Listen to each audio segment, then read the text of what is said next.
টাকার অভাবেই বন্ধ রয়েছে জুলাই আগস্ট গণ অভ্যুত্থানে শহীদ শাকিলের বাবা মায়ের চিকিৎসা। ফোন টোন করি, ফোন টোন আর ধরলো না।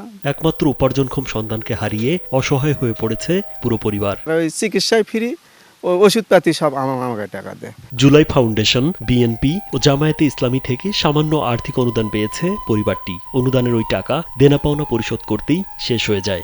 কি আমার একটা সন্তান এইভাবে চলে গেল, আমি এখন কি হালে চলবো?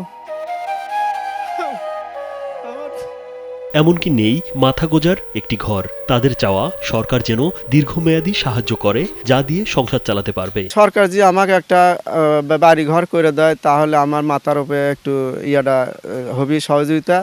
আর যদি আমাকে পাশে থেকে কিছু করে দেয় আমার কর্ম সম্বন্ধে, তাহলে আমি চলতে পারবো অবশ্যই। তাছাড়া আমার চলার কোনো পথ নেই। স্যান্ডেলিনা সো, রূপচর্চায় আভিজাত্য।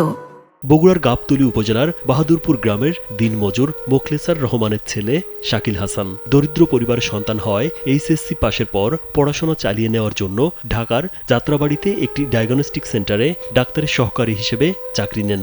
আমার বাবাকে যেমন খুন করছে, আমি সেভাবে আমি হাসিনের বিচার চাই, কঠিন সাজায় বিচার চাই। চাকরির পাশাপাশি সরকারি শাহ সুলতান কলেজে ডিগ্রি দ্বিতীয় বর্ষে অধ্যয়ন করত শাকিল। গেল 5 আগস্ট তিনি যাত্রাবাড়িতে শিক্ষার্থীদের সঙ্গে আন্দোলনে যোগ দেন। পরে বিকেল 3টার দিকে যাত্রাবাড়ি থানার সামনে গুলিতে প্রাণ হারায় শাকিল। যাত্রাবাড়ি ফ্লাইওভারের নিচে ওখানে পপুলার ডায়াগনস্টিক সেন্টার জব করতো ডক্টর হিসেবে। যাটুকু কাজ কাম করেছিল ছেলের বেতনে দিচ্ছিল। শহীদ শাকিল, তাতে আমরা নারোবাসী গর্ব। স্থানীয় প্রশাসন এবং উপজেলা প্রশাসনের পক্ষ থেকে যে ধরনের সুবিধা আসে আমি যোগাযোগ করে ওদের ফ্যামিলির জন্য এনে দেওয়ার চেষ্টা করব। রাজীব বিশ্বাস, কালবেলা।